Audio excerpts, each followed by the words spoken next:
On va parler d'une forme de conflit qui est aussi vieille que la guerre, mais qui aujourd'hui, à l'ère du numérique, a été complètement décuplée. C'est une guerre qui ne vise pas des territoires, non, elle vise nos esprits. Alors, voyons un peu ensemble comment fonctionnent les mécanismes de ce nouveau type de conflit. La stratégie de la tromperie, franchement, ça n'a rien de nouveau. L'idée d'utiliser une ruse pour battre un ennemi, tout le monde connaît l'histoire du cheval de Troie, c'est un grand classique. On fait semblant d'offrir un cadeau, on y cache une menace, et on attend tranquillement que l'adversaire baisse sa garde. Mais c'est là que tout change.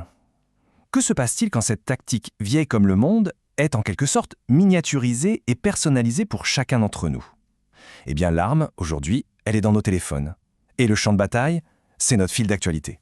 Alors, comment cette vieille tactique s'est-elle adaptée à notre époque? C'est ce qu'on va voir.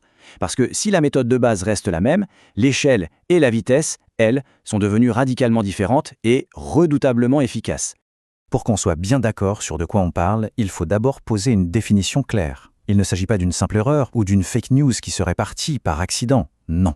La manipulation de l'information, c'est une action intentionnelle, sciemment orientée, comme le précise la source, et qui est pensée pour court-circuiter notre esprit critique. La clé de tout, c'est l'intention de nuire. Et si on met ça en perspective, on voit bien que manipuler l'info a toujours été un outil de pouvoir. Que ce soit la rhétorique des philosophes grecs ou les Russes de guerre, l'idée de fond n'a pas changé. Ce qui a changé, c'est la portée. Au XXIe siècle, on a fait exploser toutes les frontières. Bon, maintenant qu'on a vu d'où ça vient, plongeons dans le vif du sujet, comment ça se passe aujourd'hui sur ce fameux champ de bataille numérique. Il faut bien comprendre une chose. Les plateformes qu'on utilise tous les jours, ce ne sont pas des espaces neutres. En fait, leur conception même, leur modèle économique, crée une sorte de porte d'entrée idéale pour les opérations d'influence. Et ce qui est intéressant, c'est qu'on peut vraiment décomposer le mécanisme en 3 étapes. 1. Nos données sont collectées en masse. 2.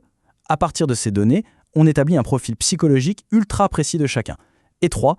Des algorithmes nous servent sur un plateau les contenus qui ont le plus de chances de nous faire réagir. Et malheureusement, ça avantage souvent les fausses informations qui sont plus choquantes et donc plus virales. Et la conséquence de tout ça, c'est que chaque fil d'actualité devient un environnement sur mesure pour des campagnes de manipulation. Le contenu n'est pas le même pour tout le monde, non. Il est spécifiquement choisi pour exploiter les biais de chacun.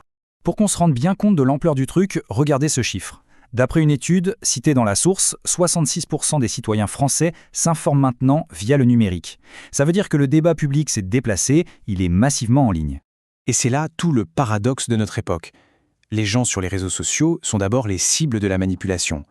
Mais ensuite, en partageant, en commentant, ils deviennent aussi, souvent sans même s'en rendre compte, les agents qui propagent cette manipulation. C'est un véritable cercle vicieux. Jusqu'ici, tout ça peut sembler un peu abstrait. Mais les conséquences, elles, sont bien réelles. Pour mieux le comprendre, on va regarder un cas très concret, une guerre hybride où l'information est l'arme numéro 1.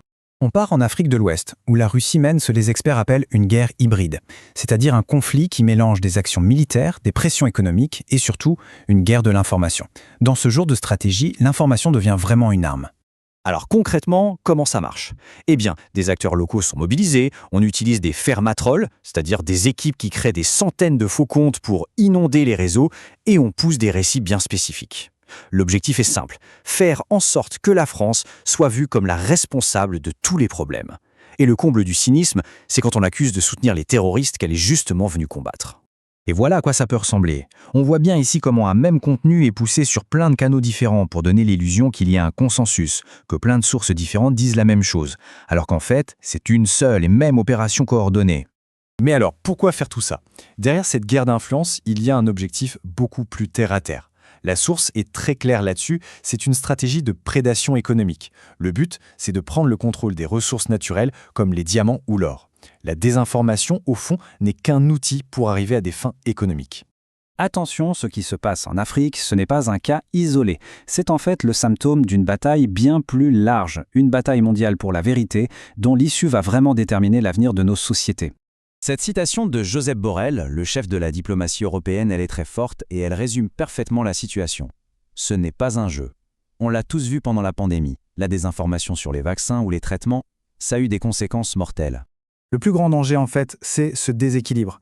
D'un côté, les technologies de manipulation, l'intelligence artificielle, les deepfakes, progressent à une vitesse folle. Et de l'autre, nos moyens de défense, que ce soit les lois ou la technologie, sont complètement à la traîne. Clairement, les attaquants ont une longueur d'avance. Au final, le risque pour le système est immense. Parce que ces campagnes ne cherchent pas seulement à influencer une élection. Non, le but est bien plus profond. Il s'agit de saper les fondements même de la démocratie.